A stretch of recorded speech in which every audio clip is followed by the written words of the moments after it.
offices. All right.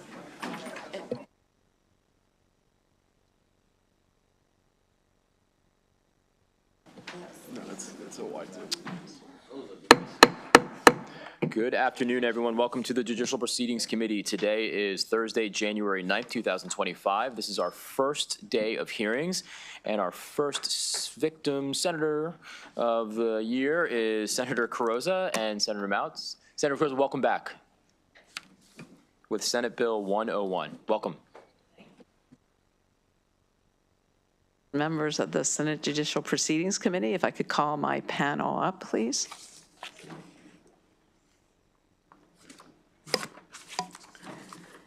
For the record, Senator Mary Beth Carrozza, representing Wicomico, Worcester, and Somerset counties, and we are here to present Senate Bill 101. And this bill is just a local enabling legislation which would prohibit a person from standing in a roadway, median divider, or intersection to solicit money or donations of any kind from the occupant of a vehicle within Wicomico County. Senate Bill 101 is modeled after other local enabling bills that have already passed and are in effect in Carroll, Charles, Harford, and Washington counties. Solicitations in roadways pose various challenges and risks to the individuals engaging in this activity, drivers and passengers on the road, the responding officers, and the surrounding community. Since January of 2022, the Salisbury Police Department has responded to 334 calls for service related to money solicitation, and almost all of those calls have involved individuals standing either too close or directly in active lanes of vehicular traffic. And there have been instances where the solicitors place themselves directly in front of an oncoming vehicle, and situations where students are placing themselves in danger by fundraising from the median strip. Members, it's important to note that SB 101 does not criminalize individuals who are soliciting donations, but instead is fully intended to increase public safety. And the roadway solicitations have become an increasing public safety concern in Wicomico County, and prohibiting this action would allow our public safety officers to protect the public and assist those individuals who may need assistance due to poverty and homelessness. I wanted to note for support of this bill, it includes Salisbury University. And in the letter that you will receive from the Chief of Police of Salisbury University, he notes that the personal safety of our students is our #1 priority. Students may feel uncomfortable or threatened when approached by solicitors, especially during the evening hours. And sometimes those students then will take different routes that could also present other safety issues. This is a bill that has the strong support across Wicomico County, and I'd like to point to that support. It includes the City of Salisbury, Salisbury Police Chief Mindshine, who you will hear from, the Wicomico County Sheriff Mike Lewis, the Wicomico County Executive Julie Giordano, the Wicomico County Council, Salisbury University, and the Wicomico Public School System. It's been noted that they don't want their students, maybe in their exuberance to raise money for their athletic team or whatever, to be in the median raising money there and perhaps putting those students at risk as well. After the bill was pre-filed, Mr. Chair, we had some informal conversations that it may be helpful if we could amend the bill to move the effective date up to June 1st as opposed to October 1st, because that would be helpful for safety issues in the summer. And with that, Mr. Chair, really appreciate having this early bill hearing and ask for a favorable report, a swift report of Senate Bill 101. Thank you, Mr. Chair. Excellent. Thank you very much, Senator. Questions from the committee, and then we'll roll into the rest of the panel to the chief. Senator Sidnor. Thank you. And just a quick question. Good afternoon. Within these other counties, are you, within your county, does the firefighters, do they solicit on the streets? So the prohibition would apply to all. But So I'm asking, not- Do they solicit? I know in some counties, you see fire departments, volunteer fire departments out soliciting. I was just curious. Not on not on the streets in Wycomico County. Okay. And I will defer those questions to the chief and the sheriff. Thank you. All right, excellent. Senator, the chief sheriff, which one would you like The to? chief was, Chief Meinschein, please. Excellent, yeah, please. Thank you, sir. Chief Dave Meinschein, Salisbury Police Department. I'd like to just say that it's an honor for me to have the opportunity to speak with all of you here today in reference to support of Senate Bill 101. As Senator Cruz had mentioned, just to reiterate, over the last 24 months, the Salisbury Police Department alone has responded to 334 calls for service for solicitors in public spaces such as in high traffic areas such as intersections, egress and ingress to shopping centers, tunnels, underpasses, and the like. Of those 334 police calls for solicitors, about 25% of those calls are really what I want to focus attention to for us to be able to enforce Maryland Traffic Code 21507C, which would give us the authority to issue this citation, primarily to the individuals I'm going to speak to as far as aggressive behavior. There's been 19 of these incidents that I mentioned, this 25%, that are aggressive in nature, reported by the caller in an intimidating manner, aggressive, intimidating manner. On one case, a business owner was actually assaulted by a solicitor. In another 60 cases, there was an instance where the solicitor was in the traffic flow or very close to the edge of the traffic flow, causing not only danger to the solicitor but also the motorist. I do want to, and there were also 3 criminal arrests in relationship to this activity as well. I do want to make stress that it's not a Salisbury Police goal. It's not our goal to have our police officers issue these citations haphazardly to folks that are soliciting on the street. This is something that we want to use as a tool for these individuals, the ones I've mentioned, the aggressive behavior, the ones that are repeatedly in traffic that aren't, that this is a tool that we would use as what I like to consider one of the last resorts, not the first of its kind. Lastly, our hope would be by having this tool in place to be able to issue these citations, the time that it takes our officers to respond to these type of calls would be reduced, and it would increase public safety and allow our police officers to handle other pressing issues dealing with public safety in our neighborhoods and businesses. And the goal here is to reduce these calls, not to actually issue these citations, as again, haphazardly, but to give us this tool and have our officers be able to focus on other pressing matters dealing with public safety.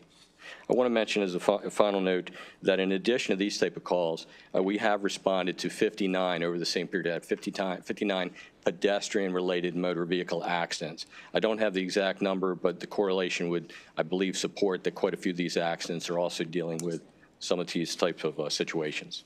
So thank you for your time. Excellent, thank you very much, Chief. Do you want to Thank have you. Ms. Miles go next? Or? Thank you, Mr. Chair. I was going to ask we can hear from Kim Miles. She's Yes. with the Wycomico Public School System. And I just also wanted to briefly introduce that we have the Salisbury Assistant Police Chief, Colonel Drewer here, Welcome. and also Delegate Barry Beecham, a new delegate from Wycomico County, is here with us as well. Excellent, welcome.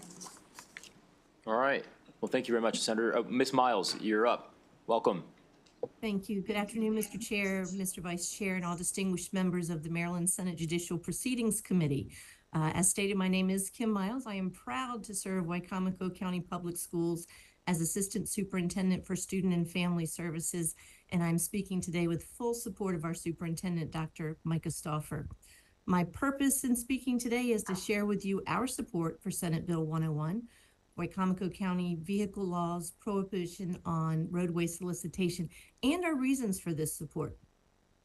Our WCPS, or Wycomico County Public Schools Division of Student and Family Services, includes our Department of Transportation as well as our Department of School Climate and Safety.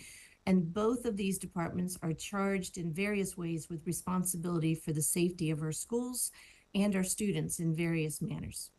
With this constant focus on state safety for staff and for students, we note that the presence of persons soliciting funds for personal or other reasons does pose a safety risk for those who are traveling to and from our schools in certain areas, and these risks are posed to our school buses as well as to pedestrians and other vehicles.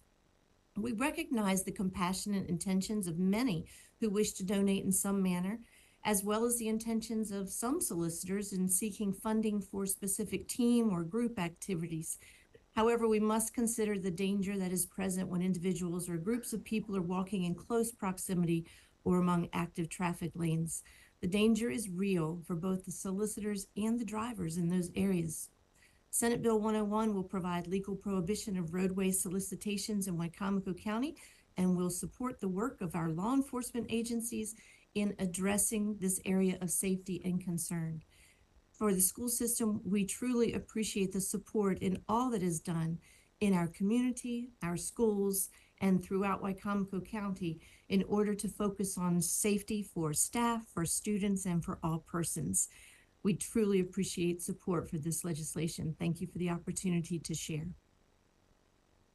Thank you very much, Ms. Miles. Questions from the committee for any of our panelists? Sure, Senator Sidnor. Just had one other question. Now, I was looking at the fiscal note, and I was just talking to Senator West, and I said it was interesting how you have a variety of different ways that different counties have tried to address this issue, from permitting to current law in some of these counties to all-out prohibitions.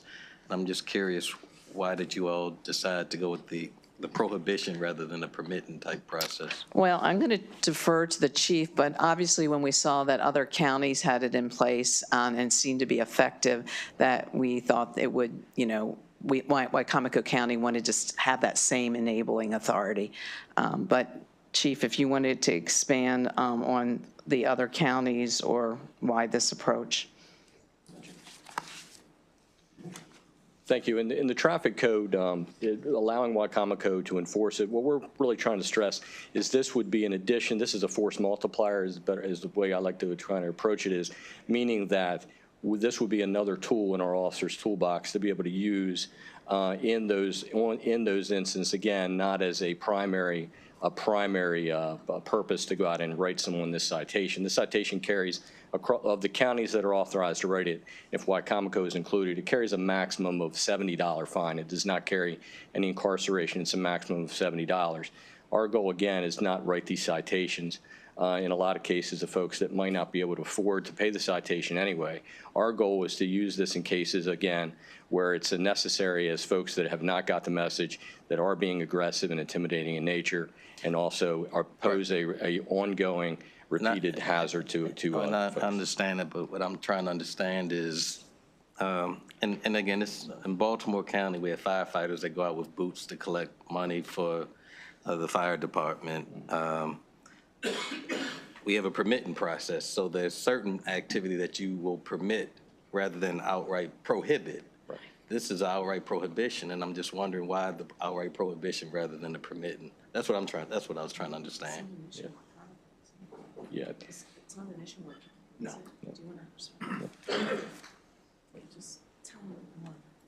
Good afternoon, Mr. Chair, Mr. Vice Chair, distinguished members of this committee. I'm Sheriff Mike Lewis from Wycomico County. I very much support our firefighters and our EMS, but they never solicit money at an intersection. They always do it at the firehouse or at a predetermined location, but I have never seen a firefighter or any other public safety employee soliciting anything from the streets of Wycomico County.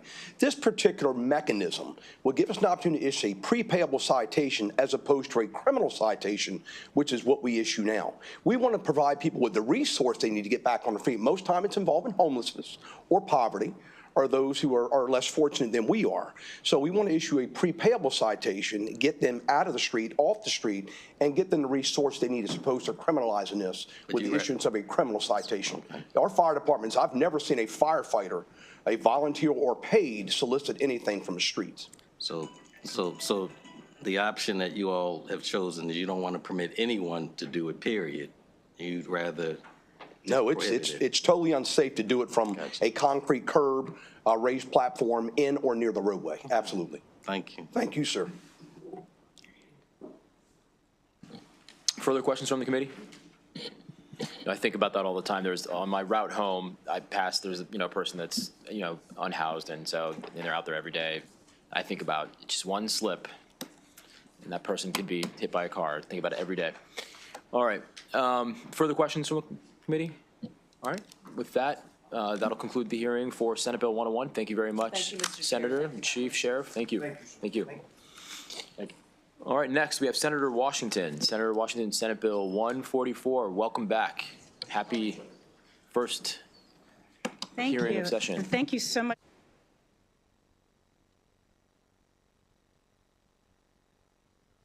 Chair Smith, Vice Chair, and all my distinguished members and the new members. For the record, I'm Senator Mary Washington, and I'm here to present Senate Bill 144, the Maryland Limited Worker Cooperative Act. This bill is a reintroduction of legislation that this committee voted for unanimously and that the Senate passed. So I will keep my remarks brief, but for the benefit of you do have a couple of new members, I'll go into a little more detail than I would normally. The bill establishes a legal framework for worker cooperatives in Maryland, enabling them to incorporate into these LWCAs. This legislation provides a standardized, transparent structure for worker cooperatives and for them to operate legally within state law, and it's aligned also with what other 30 states are already doing that recognize these types of business entities. The legislation has been years in the making. We worked extensively with concerns that were raised by the business law section of the Maryland Board, the Comptroller's Office, and the Maryland Insurance Administration. Their input was instrumental in refining the bill that you have now before you, and it addresses the taxation, the workers' compensation, and entity governance issues. We believe that Senate Bill 144 represents a thoughtful and balanced approach. And just, again, why it's needed. Worker cooperatives are business owned and operated by their employees, and they lack legal recognition in Maryland. So as a result, many cooperatives must incorporate as LLCs, and then that forces them to navigate some very complex and confusing documentation, some high workers' compensation premiums because they're not eligible for our current frame for providing worker compensation. There's also some just misunderstandings of their unique governance model, and also because of this, there are severe barriers to achieving financing. What the bill does is that it establishes LWCAs as a distinct business entity. You'll note in this section of law, there are agricultural cooperatives. There are a number of other cooperatives that over time we've recognized. It allows an existing business to convert to an LWC. That's very helpful in some of our urban areas or some of our rural and suburban areas where some businesses, the current owners or their children aren't interested in continuing the business, so it allows the employees themselves to take over the business. It clarifies that WCA's debts and liabilities belong to the association and not individual members. And it also ensures transparency and accountability through annual financial reviews and meetings. These all specific things were based on concerns that the groups that I noted earlier. In conclusion, by creating a clear, I've got like I've got 5 benefits to just say it's like really beneficial, boosts the economy, allows new people to start. It addresses some of the capital challenges that underrepresented minorities and women have when starting a business. et cetera. So it really creates a clear legal framework, and so it empowers more Marylanders to create and sustain their businesses. So I request a favorable report on the bill. I'm here willing to answer any questions. I have just two people to present and testify. In person, you have Charlotte Davis. She's the Executive Director of the Maryland Rural Council. And we have James Daly Johnson. He's a certified cooperative developer and a worker cooperative specialist. And he is operating out of the Baltimore Roundtable for Economic Democracy.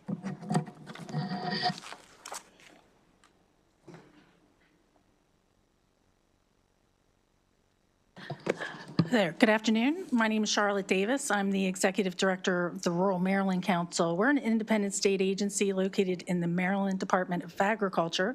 I also serve as the board chair for the board of directors for the Keystone Development Center, and that is Maryland's USDA-funded cooperative development center. And I would point to their testimony in support that was submitted written.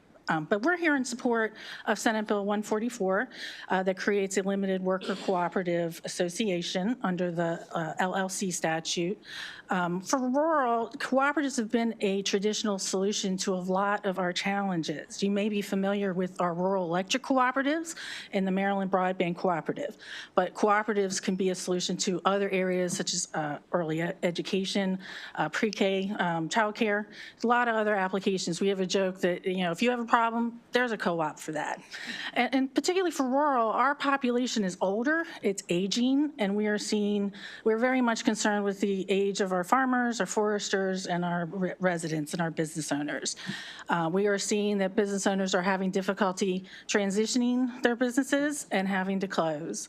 We think having an option of allowing those workers to take over and own the business will help retain those jobs in our areas of most desperate need.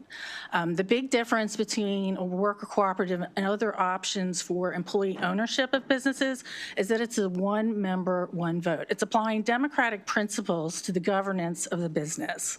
So we want to thank you for your support for this bill last year. I'd like to thank our sponsor for her support this year, and we would ask that you report out Senate Bill 144 favorably. Thank you. Thank you very much, Ms. Davis. Mr. Johnson, you're up. Welcome. Thank you, and good afternoon to all, and thank you for your time. I'm James Johnson, and my testimony is in favor of Senate Bill 144. I was a worker owner in a worker cooperative in Montgomery County from 1999 through 2009, and since then I've been advising others in the successful startup and operation of worker cooperatives. My own experience is an example of a worker cooperative conversion. The workers bought out an aging founder and opted to govern the business through equal ownership as a workplace democracy. Our business became much stronger and more prosperous as a direct result of becoming worker-owned and governed. The worker owners became more entrepreneurial and strategic, more engaged with other businesses, and more contributive to charities. That said, the absence of a suitable Maryland statute made our buyout process very complex and difficult. And my experience since then with other Maryland worker cooperatives is that they are also encountering significant hardships due to the absence of a suitable statute. Statutes similar to Senate Bill 144 began to appear in the U.S. around 15 years ago and have since been adopted by D.C. and many states, greatly facilitating worker buyouts of existing companies owned by aging baby boomers, as well as the formation of new cooperatives. The U.S. Federation of Worker Co-ops reports that the number of worker co-ops in the U.S. has roughly doubled in the last 15 years, and that the majority of these new cooperatives were founded by economically disadvantaged people seeking to escape poverty and build generational wealth. Other nations have experienced substantial economic benefit and resilience in regions where supportive policies are in place and worker co-ops have proliferated. Over the last several years, the Baltimore Roundtable for Economic Democracy has collaborated with relevant stakeholders to iron out the details of this bill. That's why I believe this will benefit Maryland businesses and the Maryland economy. Thank you. Thank you very much, Mr. Johnson. Any questions for the senator or the? Go ahead, Senator West. Thank you, Mr. Chair. Senator Washington, you'll recall last year when this bill was presented, I'm a business lawyer and was for many years active on the Executive Council of the State Bar Association's Business Law Section, and I suggested you contact them because corporate laws are complicated, and if there are gaps or omissions or mistakes, it can result in expensive litigation. And you talked with them and you worked out compromise, and I ended up voting for this. As luck would have it, I was their guest this morning at their monthly session, and they told me that after the bill passed the Senate last year, they came up with a couple of other modest amendments that they wanted to get added. They said they had a chance to check this bill as it does not incorporate those modest amendments. So my request to you is, could you get in touch with them and discuss their modest amendments and consider adding the modest amendments to the bill? They're not trying to kill the bill. They're trying to find ways of making sure that it works for everybody who tries to use this. That's also why I brought Mr. Johnson here as well, to really ensure. So the short answer is yes, will we look at? I'm not going to guarantee that we will interpret modest amendment. Our interpretation I didn't ask of the details. I heard the word modest. You just want to hear that. Yeah, right. So you just want to hear that we've made the effort, et cetera. But if it is an omission, then this is the committee's product. But also, I just want you to be mindful that there's also a governance philosophical approach to worker cooperatives, and so any attempts to have them actually operate and look like your single member or owner individual person who owns the business, that's not going to be accepted. So just be, no, okay. Fully understood. Got it. But if you could talk with them and give us the amendments that you think would be helpful, we could add them and then vote for the bill with the amendments and get it over to the House. Get it over the House next week. Yes, Thank you. Okay. The check's in the mail. The check's in the mail. Yes, All right, it's in the mail. Any further questions from the committee? Okay. All right, Senator, Again, thank you very much. Thank you so much Thank you. for this and your consideration. So with that, that'll conclude the hearing for Senate Bill 144. We'll now move on to Vice Chair Walstreicher with Senate Bill 56.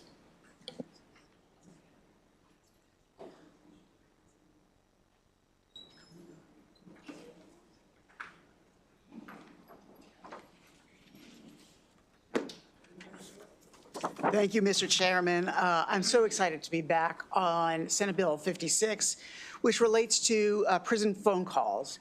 We've had this bill for a couple years. Actually, the original sponsor of the bill was Senator Carter, and I'm so happy to be working on a legacy issue that she was so passionate about. I've had the bill last year and the year before.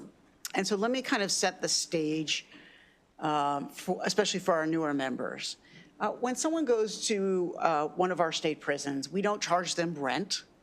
We don't charge them for the food they eat. We don't charge them for the linens that they sleep on. We don't charge them for the water they use in the bathroom or the shower. And so it's never made any sense to me that we charge them for the phone calls that they make, especially because there is an incredible amount of data that shows that connections with the outside world help rehabilitate those in our state prisons and make sure that when they are back in society, and almost all of them will be coming back to society, they have the familial and friendship and religious connections that they need to reintegrate into our mainstream society. And so this bill shifts the burden. It shifts the burden away from our prisoners, but most importantly, it shifts the burden away from their families. Because as you might imagine, those who are incarcerated in our state prisons, they're not the ones who pay the bills for these phone calls. It's the family members who did nothing wrong, who have no conviction, who are forced to cover the costs of these phone calls. Let me tell you a little bit about the origin of why this system is set up the way it is. First of all, it used to be phone calls were really expensive. In real life for people, I'm old enough that I remember people paying for long distance calls. And of course, in prisons, there is additional infrastructure that is required. Most people in our state prisons are seeking to rehabilitate. But some wish to continue their criminal enterprise, and so because of that, we are forced to record phone calls for documentation purposes from our state prisons. Nothing in this bill changes that, and we recognize that phone calls are more expensive from prison than they are from our cell phones. But nonetheless, technology has changed and costs have come down. And those savings should be reflected in the contracts that our departments sign with their vendor. And ultimately, those costs that are left should not be borne by the families of those who are incarcerated. The bill in front of you is slightly different than in previous years, and I just want to let you know what those differences are. First of all, we know that phone calls themselves are not the only way that people who are incarcerated get in touch with the outside world. We now have tablets and other forms of communication with the outside world, and this bill reflects those modern technologies, including tablets and screens. And the second is, we've passed this bill previously in a form that was just a work group, and then last year we kind of came back for the pure bill that just simply gets rid of charged phone calls. This year's bill combines both of those things. It puts the work group back in and delays the implementation of the underlying idea. And so it combines essentially the best of both worlds. We have a work group that forms, that's designed to help implement the bill, and then a year later the bill goes into effect. And so with that, I would just conclude by repeating what I said earlier. Incarcerated individuals, but especially their family, don't deserve to be charged to keep in touch with each other. And that's why I ask for a favorable report on Senate Bill 56.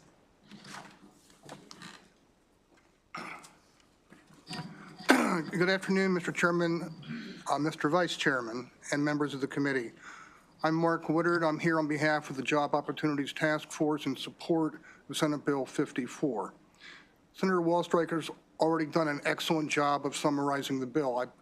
But I first want to thank him for sponsoring this bill once again and for his wise counsel as we've worked through the process in the last several months, as well as the coalition that has submitted testimony in support of this bill. One of the things that I wanted to do upon coming on board was to reach out to the Department of Public Safety and Correctional Services. I think it's very important to have a collaborative partnership with the department, and to that end, we've had 2 meetings with them by Zoom, including one in December with some high-level members of that department. They seem to be very engaged and interested in the bill and in the possibility of having the chance to do this. Obviously, they have to get approval up the chain, and so they took no formal position on it, but they seem to be very engaged in it.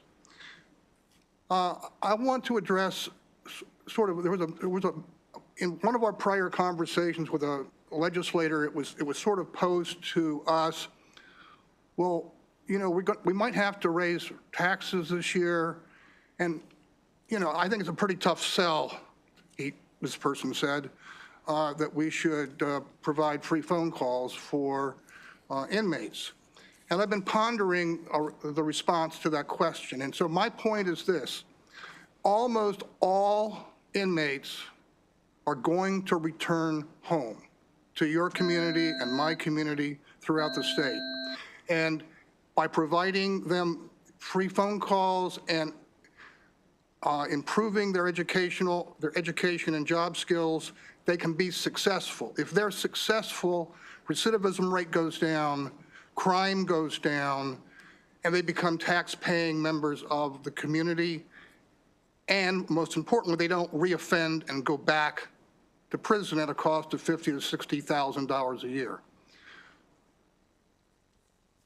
This bill serves public safety and serves the community. I just want to say one more thing.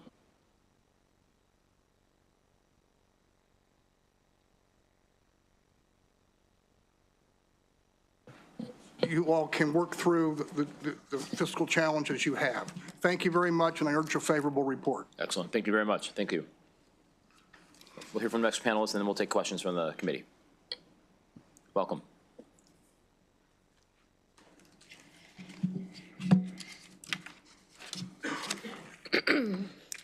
Good afternoon. Bear with me and my crazy voice today.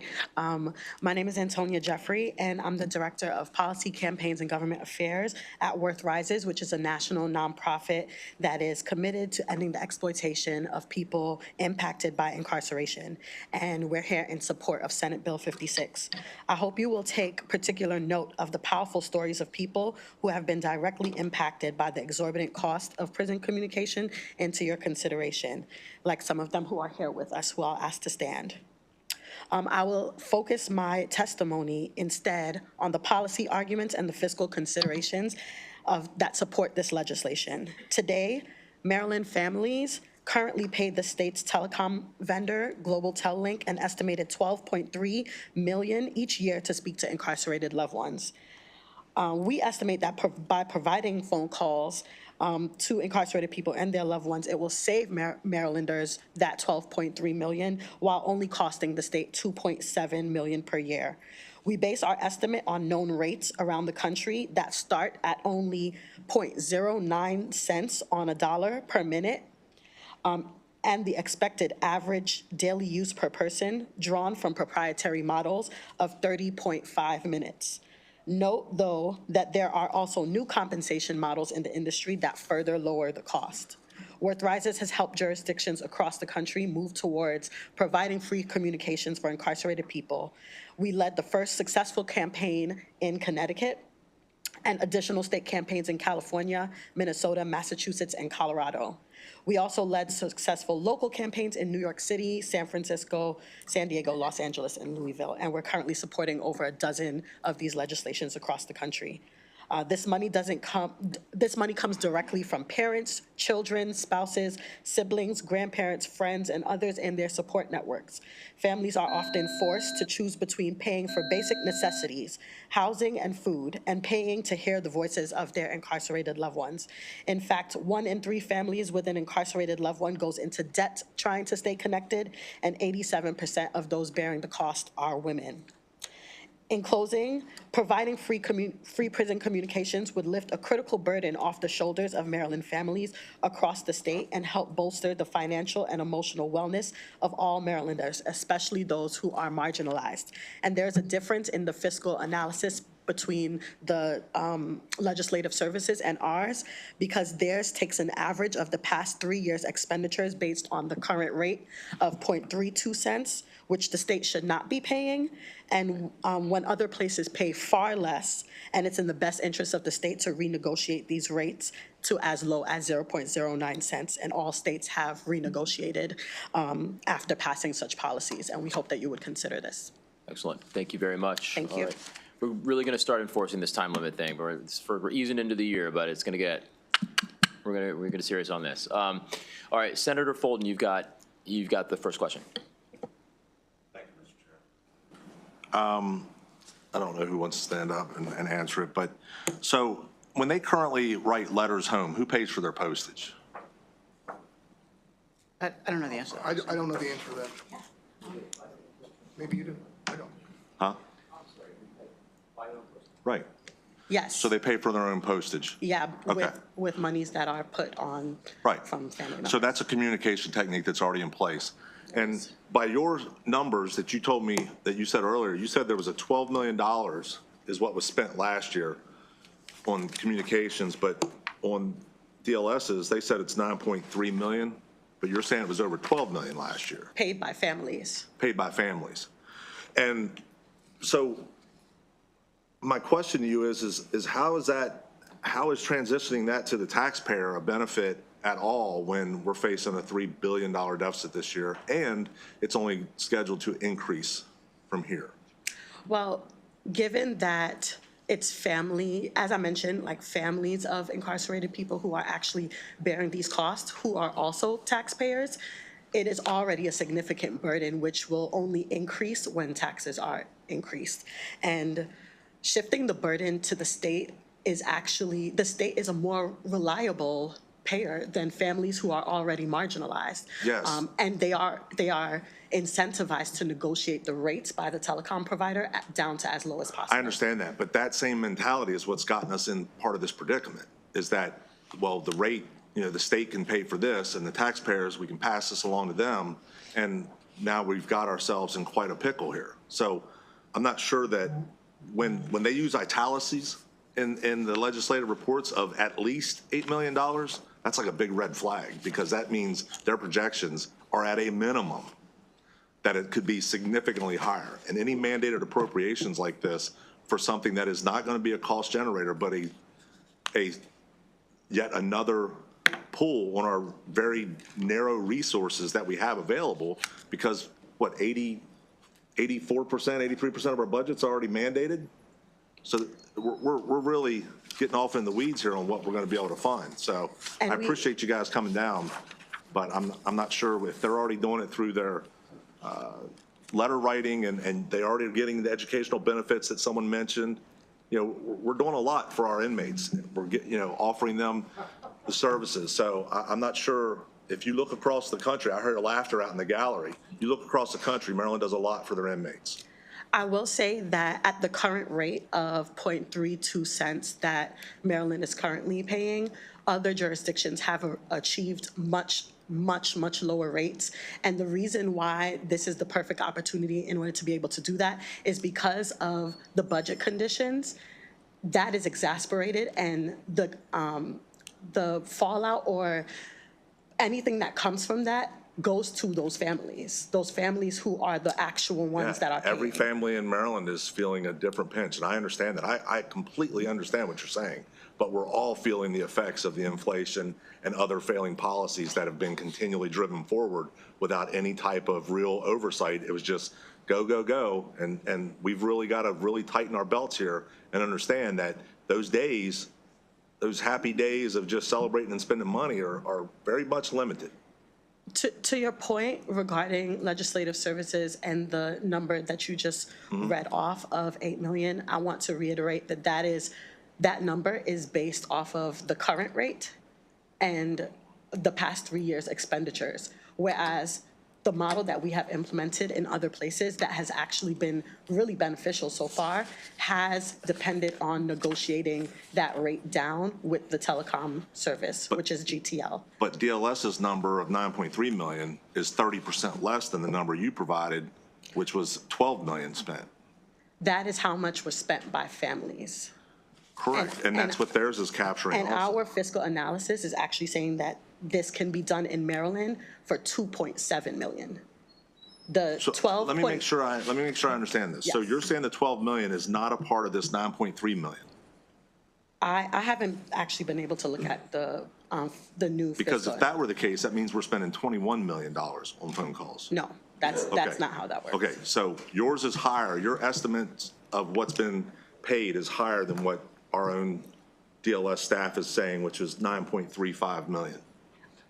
I think the focus on the amount that families are currently spending is actually not the right focus. The focus should be how much we will save Marylanders, especially in this space where there is these struggles with the budget, and focusing on renegotiating the rates with the telecom providers who are frankly robbing the state of its resources by keeping the rates as they are, when so many other places that has the same exact telecom provider, GTL, have been able to achieve rates of just a fraction of what Maryland is currently paying.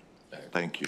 Thank you. I mean, the underlying question is, if you're going to close the $8 million gap to whatever, it's $6 million between the two that you're talking about, still, there's still a fiscal challenge, even if in the outliers. But yeah, I think that's right. All right. Are there further questions from the committee? Okay, excellent. Thank you very much. Thank you all very much. Thank you very much, Senator Walsh-Raker. With that, that'll conclude the hearing for Senate Bill 56. We'll now move on to Senate Bill 54, Senator Folden.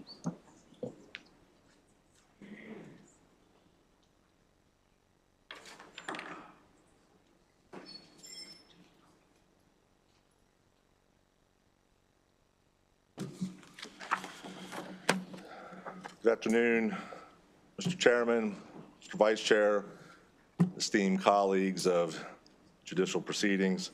For the record, Senator William Fulton from District 4, Frederick County. And the bill I have before you here today is Senate Bill 54, specifically referencing the motor vehicle specially designed vintage reproduction registration plates. So this, unlike most bills we're going to hear about this year, is actually an opportunity to make some revenue without it being a mandated send-all or a mandated measure against taxpayers, but an elective one.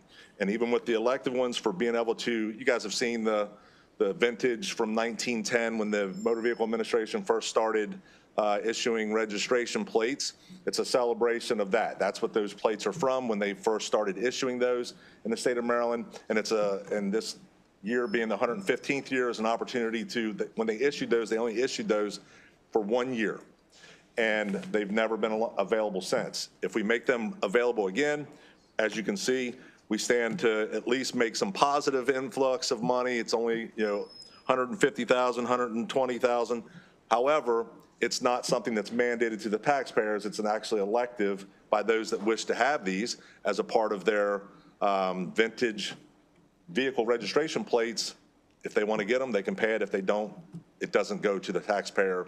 It's an elective, but it is an opportunity for us to recognize the history of our Motor Vehicle Administration with these tags being similar or a replica of the original tags ever issued in the state of Maryland from 1910, as well as an opportunity to take just a very, very small sliver of positive influx towards our lingering deficit. And with that, I'll answer any questions.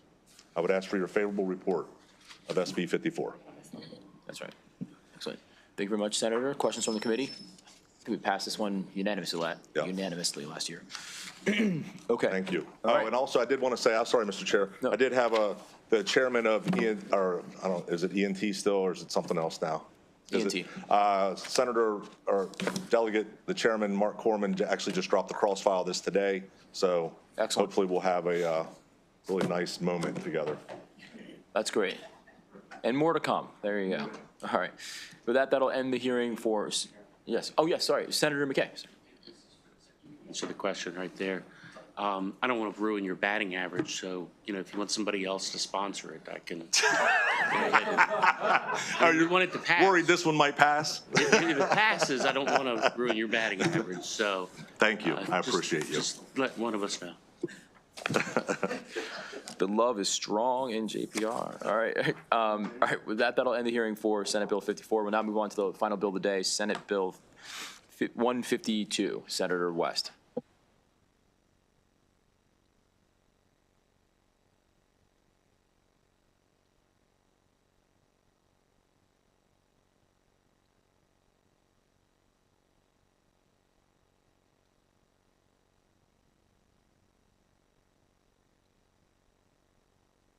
Sponsor-only bill with no proponents or opponents up here. There's no fiscal note on this bill. There's no opposition on this bill. So for the sake of Delegates Love and Henson, who weren't here last year, but you should have heard the bill in the House because Delegate Embry introduced the bill last year in the House. The reason why the bill didn't pass, even though it passed the Senate unanimously, is it was put on the wrong calendar on sine die. There was another bill on that calendar which the Speaker did not want to call, and therefore the calendar wasn't called, and this bill went down to defeat along with the poison bill. So hopefully this year it's being heard the first day. We'll get it done early. Delegate Embry will get it done early. It will pass both houses early, and we won't have this problem next year. The bill is about crimes relating to animals. So let me give you the hypothetical situation that this bill tries to address.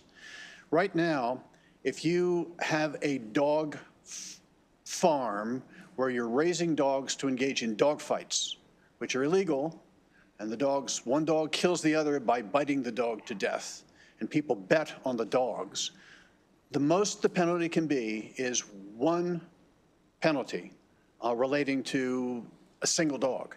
Even though there may be 15 dogs and 15 dog fights that evening, there's only one penalty available.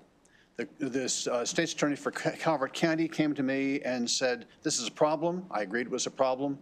We should be able to stack the offenses So the offenses can be imposed consecutively for as many dogs as are involved in the dog fighting. So if there are 15 dogs in the dog fight, there could be 15 offenses, and the judge would have the possibility, would have the right to stack the penalties consecutively rather than have only one penalty which would run for a relatively modest period of time.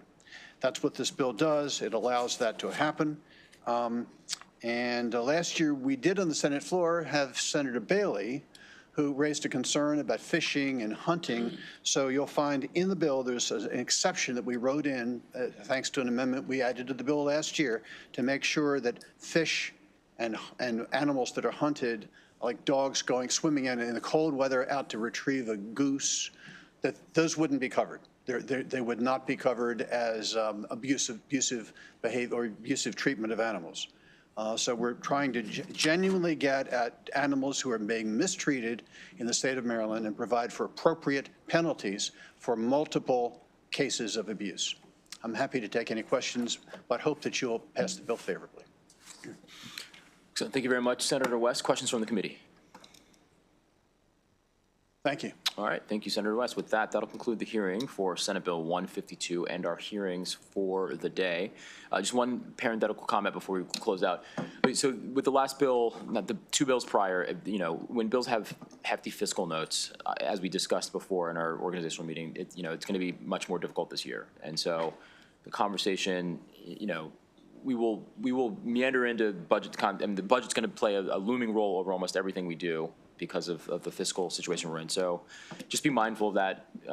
And if you want to highlight that succinctly and then move on, but like that, if something's got an $8 million fiscal note or, $250,000 fiscal note, it's going to be something that even if we've passed it before, it's going to be likely difficult to do it again. So just want to set everyone's expectations, and I'll keep reminding people as they come before the committee because. Did I not make it succinct? No. I was. I just want to make sure what. No. I'm not. That wasn't it. No. That wasn't it. I was just at the end. I wanted to the witness. It's like I like the policy, but even if you renegotiate a contract, it's going to be there's still a $2 million fiscal note associated with it, and I just a lot of the stuff that we are not going to be able to do this year. That's just all I'm saying. So with that, we will see you all next week. Right? Is that right? Tuesday. Tomorrow is a performer session, so I'll see you all later. Have a good evening.